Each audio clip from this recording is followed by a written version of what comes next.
Warren Buffett has recently said that long-term bonds are terrible investments. But we have Joseph Hogue from Let's Talk Money YouTube channel and the author of Step by Step Bond Investing saying that, brace yourselves, Warren Buffett is wrong. Not only that, he says that there's a secret billionaire code when it comes to investing in bonds, and we are going to dive into that in today's episode of the Invest Diva movement. This year and over the next few years, and interest rates will increase. And generally that means lower bond prices, right? People with 2.5 million or more in their portfolios, in their wealth. And what they found, they asked these millionaires how they were investing, what percentage of their portfolio was in these different investments. Pepsi, Coca-Cola, they're not going anywhere. Like Walmart, it's going to be there forever. It's going to provide that safe rate of return, even if it doesn't make you rich overnight, because you're getting rich on your business. You don't care about your stocks are just a great savings account. My name is Kiana Danial. I'm a best-selling author and the founder of the Invest Diva movement. We're working to help 1 million moms take control of their financial future and to create generational wealth. So if you're new here and you would like to join us in the movement, make sure to hit that subscribe button. And while you're at it, smash the like button as well to help us with the YouTube algorithm. And now let's go and say hi to Joseph Hogue.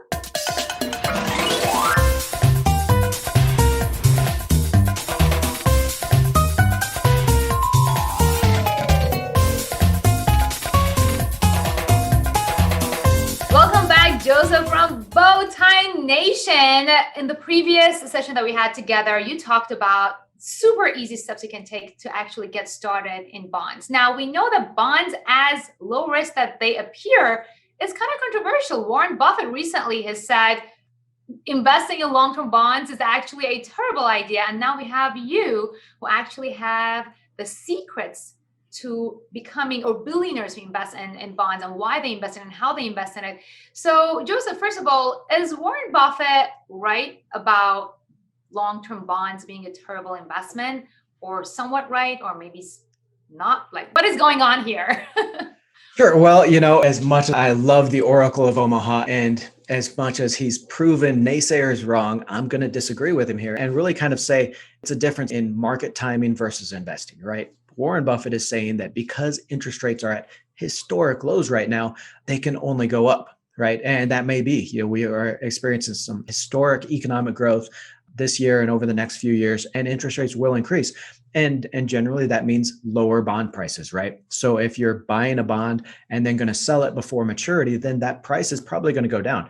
The thing is, when you're investing in bonds, if you're investing for that long term, you are always going to get that guaranteed fixed income or fixed interest rate on those interest payments. You're always going to get the amount or the value of those bonds back when that bond matures. So nothing has changed for you really. When interest rates increase, the value of those older bonds, if you're going to sell them in the market, those do go down, but you're not going to sell them. You don't sell your bonds to make a quick buck, right? You hold them for that interest payment, for that cash flow, right? So really nothing has changed for those investors in bonds. And better yet, you can take the interest payments you get twice a year from those bonds, reinvest in new bonds, and make even more interest, make even higher returns.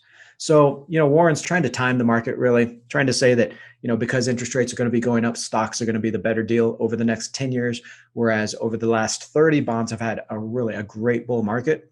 I would say, don't worry about it. I would say, actually, if you look at where billionaires are really investing their money, it gives a lot of people a lot more reason to actually buy bonds and invest in bonds.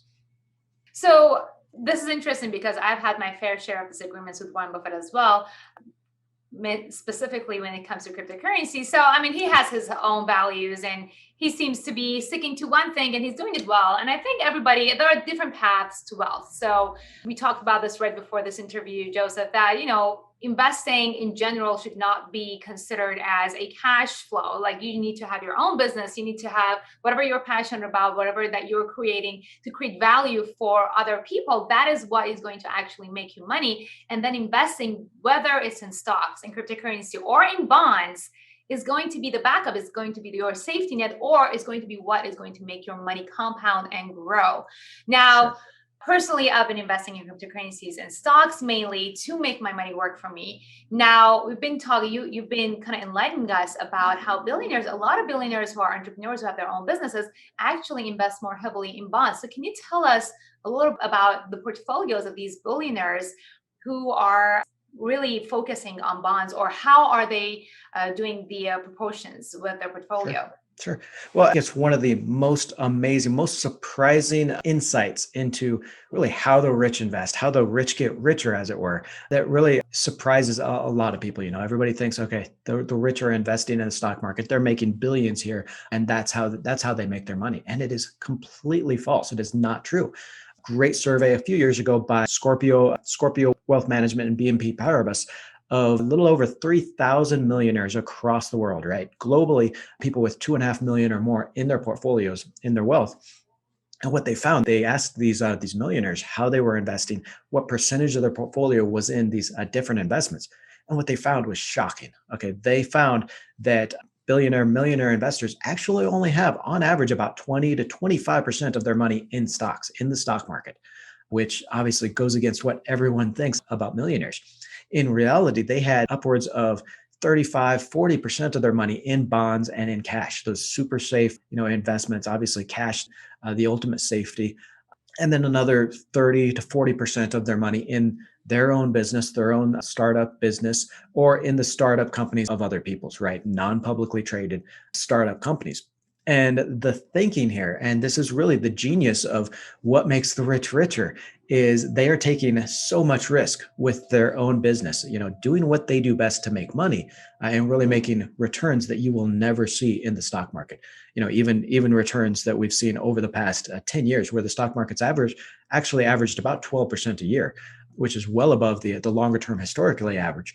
You can make, over the last 3 years, I have doubled my monthly income every year through my own business, through my internet business. That's something you see a lot in startups, right? These rich, the millionaires, they're taking so much risk in their own business that they're using bonds and cash to really kind of balance out that risk in their financial lives, right? So they're making their money in what they do best, in their own business or investing in other startups. But then the majority of their cash, of their portfolio, is in less risky investments, is in bonds, it's in cash. So, if worse comes to worse, then, and their business needs a little bit more cash to keep running, then they can take it from the bonds, they can take it from the cash, and they don't have to worry about that risk in stocks, right? I can see that how bonds could be lower risk and a safety net, but I like my perception of cash is just don't leave your money as cash, especially now with, again, I'm a cryptocurrency Sure. fanatic. So, and with inflation's potentially going higher again, like cash can get devalued so much in the future that like every time that I see money just sitting around in my savings account, I just get a panic attack. Oh, I need to do something about that. So you're kind of equating cash with bonds. And I really want to know, like, why not just put your money in bonds? Why would you even say cash is a safety net?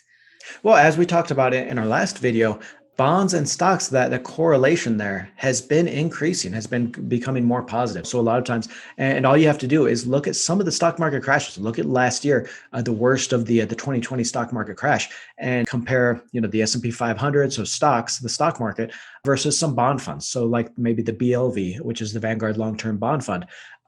Compare those in a chart, and you'll see that for a period there, for about 2 or 3 weeks, everything was falling, everything was crashing. That's gold, that's bonds, that's stocks, everything.